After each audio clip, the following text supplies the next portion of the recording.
Rakan Pintu.co, Samsat Kota Banda Aceh memberikan penghargaan kepada Samsul Bahri karena kepatuhannya membayar pajak kendaraan bermotor merek Honda Astrea C100 keluaran tahun 1996.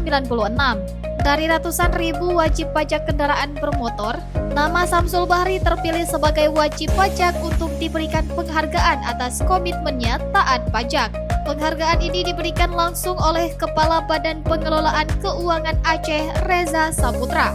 Reza mengatakan dirinya bersama tim BPKA serta Kepala UPTD Kantor Samsat Kota Banda Aceh, Muhammad Rizal, ingin ada penghargaan khusus kepada mereka yang taat pajak sebagai rasa hormat dan apresiasi keteladanan atas kepatuhan dan kesadaran wajib pajak.